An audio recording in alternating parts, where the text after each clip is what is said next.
یہی بات سلمان تاثیر نے بھی کی تھی. ڈائریکٹ اس نے کچھ نہیں کہا تھا, اس نے اسی قانون کو کالا قانون کہا تھا, اور اس کا امپیکٹ کیا ہوا اور اس کے آگے سرکمسٹانسز کیا ہوئے پوری دنیا کو پتہ ہے. ایف آئی آر کٹ چکی ہے اور وہ شخص جس نے ایف آئی آر کٹوائی, قانونی ماہر اس وقت میرے ساتھ موجود ہیں اور پہلا انٹرویو جو ہے وہ ہم ان کا کرنے کے لیے جا رہے ہیں. ایف آئی آر کے اندر کتنی چیزیں جو ہیں وہ لگائی گئی ہیں, میں بات کروں تو بہت ساری پرانی چیزیں جن میں بات کو رفع دفع کر دیا گیا تھا, آپ نے وہ ایشوز بھی اٹھا کے اس ایف آئی آر میں لگوا دیے. اس میں کس طرح آپ ثابت کریں گے کہ یہ ہوئی ہے خطا ان سے سرزد؟ رجب جو ہے وہ باقاعدہ قرآن مجید کو ہاتھ میں لیے یہ التجا کرتا دکھائی دے رہا ہے, معافی تلافی کی بات کر رہا ہے. آپ معافی دے دیں. یہ کس طرف چلا گیا معاملہ؟ رجب بٹ پر ہونے والی ایف آئی آر مدعا کیا بنا, کون سی ایسی خطا تھی جو اسے سرزد ہوئی, اور اس کے بعد ایک تحریک باقاعدہ چلائی گئی. میں بتاتا چلوں کہ لوگوں نے وہاں پہ جمع ہو کے ناموس رسالت کے اوپر پہرا دیا اور اس کے بعد یہ ڈیمانڈ رکھی گئی کہ ہر حال میں ایف آئی آر کروائی جائے. ایف آئی آر کٹ چکی ہے اور وہ شخص جس نے ایف آئی آر کٹوائی, ناظرین ان کے قانونی ماہر اس وقت میرے ساتھ موجود ہیں اور پہلا انٹرویو جو ہے وہ ہم ان کا کرنے کے لیے جا رہے ہیں. جناب احسان علی عارف قادری صاحب, یہ جو کیس ہے یہ کس نوعیت کا کیس ہے اور ایف آئی آر کے بعد اس کیس کو کس طرح دیکھا جا رہا ہے؟ دیکھیے, فرسٹ آف آل تو یہ کہ یہ بڑی خوش آئند بات ہے کہ عوام نے قانون ہاتھ میں لینے کی بجائے قانونی رستہ اختیار کیا, اور یہی ہونا چاہیے.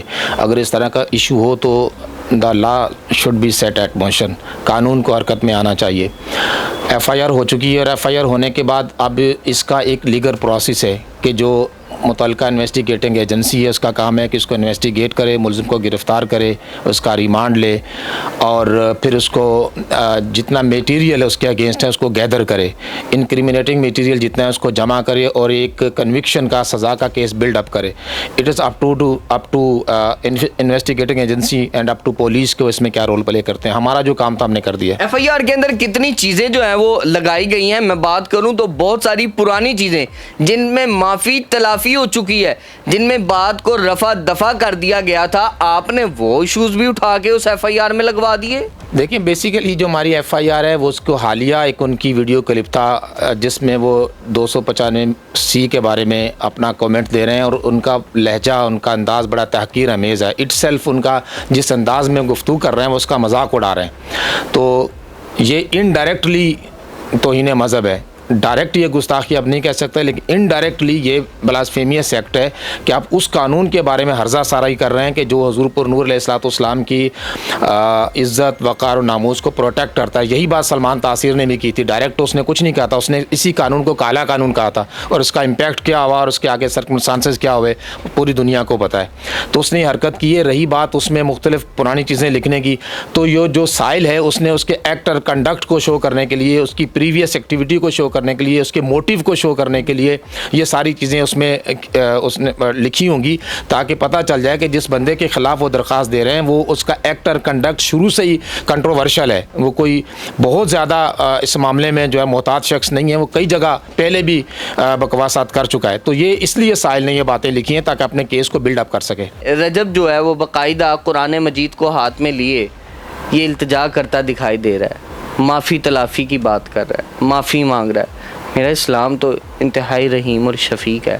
میرے اسلام نے تو وہ تعلیمات دی ہیں جس کے اوپر عمل کریں تو ایک پتھر دل بھی موم ہو جاتا ہے. تو سر آپ معافی دے دیں. یہ کس طرف چلا گیا معاملہ؟ گزارش یہ ہے کہ جو حضور پر نور علیہ الصلوۃ والسلام کی عزت و ناموس کا معاملہ ہے, پہلی بات تو آپ کو سمجھ لینی چاہیے کسی انسان کو اس میں معافی دینے کا اختیار نہیں ہے. یہ اختیار کسی کو انسان کو دیا ہی نہیں گیا. اگر حضور کی کوئی گستاخی کرے گا, حضور علیہ الصلوۃ والسلام کے بارے میں کوئی نرم بات کرے گا, اشارتاً کرے گا, کنایتاً کرے گا, آڈیو کی شکل میں کرے گا, ویڈیو کی شکل میں کرے گا, لہجہ ایسا بنائے گا, تو کسی مسلمان کو یہ اختیار نہیں ہے کہ آج خود اسے معاف کر سکے. اس کا اور اس کا رب کا معاملہ ہے, لیکن قانون اس میں حرکت میں آئے گا, قانونی رستہ اختیار کیا جائے گا. اس کے بعد کیا ہوتا ہے, اس کے کیا کانسیکوینسز ہوتے ہیں وہ کورٹ دیکھے گی. رہی اس کی معافی والی بات, جو معافی والا معاملہ یہ اس کا ڈیفینس ہے, وہ اپنے ڈیفینس میں آگے پٹ اپ کرے گا کہ میں نے معافی مانگ لی تھی, اور پھر یہ دیکھا جائے گا کہ اس کی معافی جو ہے کس درجے کی ہے. کیا اس کی معافی ایسی ہے کہ اب قانون کو حرکت میں نہیں آنا چاہیے؟ یہ پھر عدالتیں دیکھیں گی. اس میں مجھے اور آپ کو کوئی اختیار نہیں ہے اس معاملے میں. اچھا, قانون کیا کہتا ہے؟ آپ نے کہا انڈائریکٹلی کی گئی, اگر ڈائریکٹلی ہو اور انڈائریکٹلی ہو ان میں زمین آسمان کا فرق ہے, تو اس میں کس طرح آپ ثابت کریں گے کہ یہ ہوئی ہے خطا ان سے سرزد, اور انڈائریکٹلی کس طرح یعنی کہ اس کی قانونی ایسے دیکھتے ہیں؟ انہوں نے کوئی ڈائریکٹ حضور پر نور علیہ السلام کا نام لے کر تو گستاخی نہیں کی, نہ ہمارا یہ ایف آئی آر میں کلیم ہے, نہ ہم نے یہ ڈیمانڈ کی ہے کہ وہ کوئی گستاخ رسول ہے, اور ڈائریکٹ انہوں نے توہین رسالت کا ارتکاب کیا ہے. آپ کو نہیں لگتا اس کے بعد یہ کیس کی جو نوعیت ہے وہ بدل جائے گی؟ اور یہ لگنے یا نہ لگنے کا ایشو نہیں ہے نا, ہمیں دیکھنا ہوتا ہے کہ اس کے الفاظ کیا ہیں اور اس پہ کون سی دفعہ اٹریکٹ ہوتی ہے, ٹھیک ہے, اور یہی دیانتداری ہے. اگر ہم یہ سمجھتے ہیں کہ 100% وہ سزا ملنی چاہیے جو گستاخ رسول کا ارتکاب کرے, توہین مذہب کرے, تو ہم یہ بھی سمجھتے ہیں کہ 500% بے گناہ کو نہیں اس میں انوالو کرنا چاہیے. اس معاملے میں زیادہ اسٹرک ہے, کیونکہ آپ سے جب پوچھا جائے گا تو اگر آپ نے کسی گستاخ کے بارے میں کارروائی نہیں کی تو شاید آپ کا یہ فرض کفایہ ہے, امت میں کوئی اور کر دے گا, ٹھیک ہے نا, کوئی اور کر دیتا ہے تو آپ کا بھی فرض پورا ہو گیا. لیکن اگر آپ نے کسی کو ناجائز انوالو کر دیا, جو شخص اس کا مطلب آفینس نہیں کیا اور آپ نے اس پہ لگا دیا, تو پھر آپ اکیلے مجرم ہیں, پھر اس کی سزا آپ کو ملے گی. ہم اس بارے میں حد سے زیادہ محتاط ہیں. یہ معاملہ جو ہے ہم نے مشاورت کے بعد یہ کیس جو ہے وہ باقاعدہ اس میں کوئی بالکل مشاورت نہیں ہوئی, نتھنگ ایٹ آل. ایک سائل گیا ہے, اس نے درخواست دی ہے اور ود ان نو ٹائم دی ہے, اس نے معاملہ دیکھا ہے, وہ گیا ہے, اس نے اپلیکیشن دی ہے, اور پولیس نے وعدہ کیا ہے کہ ہم اس کو اپنے افسران بالا سے مشاورت کرتے ہیں, کل تک کی ایف آئی آر ہو جائے گی. یقیناً انہوں نے مشاورت کی ہوگی اور دوسرے دن ایف آئی آر دے دی. اس میں جو آپ احتجاج والی بات کرتے ہیں میرے علم میں نہیں ہے, کوئی تھانے کا گھیراؤ ہوا ہو, احتجاج ہوا ہو, دھرنا ہوا ہو. یہ بالکل ایسی بات ہے کہ جو beyond the facts and beyond the circumstances, ایسی کوئی بات نہیں ہوئی. سائل گیا ہے, سائل کے ساتھ ہماری ٹیم کے چند دوست گئے ہیں, ہماری ایک وکلا کی ٹیم ہے, ہم ناموس رسالت کے لیے کام کرتے ہیں, ہماری ٹیم کے دوست ساتھ گئے ہیں, اور انہوں نے جا کر ان کے ساتھ درخواست دی ہے. پولیس نے بڑی ہمدردی سے سنا ہے, کہا جی بالکل یہ بات ہمارے علم میں ہے اور ہم افسران بالا سے مشاورت کرتے ہیں. انہوں نے مشاورت کی اور آفٹر دیٹ انہوں نے ایف آئی آر لانچ کر دی ہے.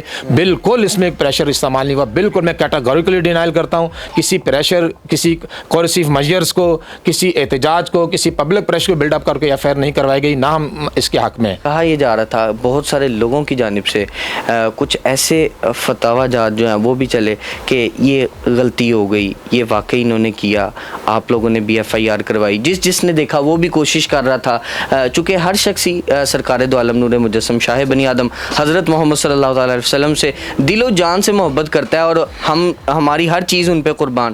تو اس ساری صورتحال کے بعد ہر شخص کے اندر ایک محبت کا جذبہ ہے, وہ اس جذبے کو اختیار کرتے ہوئے کسی نہ کسی طریقے سے کوئی واردات یا کچھ حملہ یا کچھ ایسا معاملہ جس سے کوئی جانی نقصان ہو جائے بلا تحقیق, آپ اس کو کس طرح دیکھتے ہیں, اور کیا اگر اس وجہ سے اس نے راہ فرار اختیار کی تو وہ ٹھیک ہے؟ دیکھیں جی, یہ آپ نے بات بڑی ٹیپیکل کی ہے. پہلے تو ہم کیٹاگوریکلی ڈینائل کرتے ہیں کہ ہم قانون کو اپنے ہاتھ میں لینے کے حق میں نہیں ہے, نہ ہمارا یہ مشن ہے. ہم جتنی بھی ہماری اسٹرگل ہے, ایفرٹس ہم کرتے ہیں, وہ ان اکارڈنس ود لا کرتے ہیں, قانون کے دائرے میں, قانون کے ڈومین میں اور آئین کے کانسٹیٹیوشن کے ڈومین میں کرتے ہیں. یہ کہنا کہ وہ اس کے ساتھ کچھ مطلب ایسی بات ہو جائے گی, تو میرا نہیں خیال کہ یہ توقع کرنی چاہیے.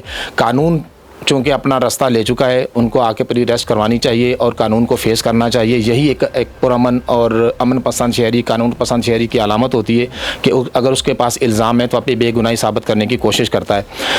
ہم نہیں چاہتے کہ اس طرح کا کوئی وقوع ہو کہ انہیں کوئی نقصان پہنچے. وہ قانون کے مطابق انہیں سزا ملنی چاہیے, جو قانون بہتر سمجھتا ہے وہ ملنی چاہیے, اور ان کو اس کا احساس بھی ہونا چاہیے اور کہ آئندہ وہ ایسی حرکت نہ کریں, محتاط رہیں. دیکھیں انڈائریکٹلی آپ نے کہا چونکہ سزا ملنی چاہیے, انڈائریکٹلی اس طرح کی کوئی بات کر دینا, اس میں کس قسم کی سزا مختص کی جاتی ہے اور کیا سزا ہو جاتی ہے؟ جو سزائیں ہوتی ہیں وہ دراصل جو اس پہ سیکشنز یا جرائم اٹریکٹ ہوتے ہیں ان کے مطابق ہوتی ہیں. 295A ہے, یہ ڈیفائلنگ آف ریلیجیس فیلنگس, مذہبی جذبات کو مجروح کرنا.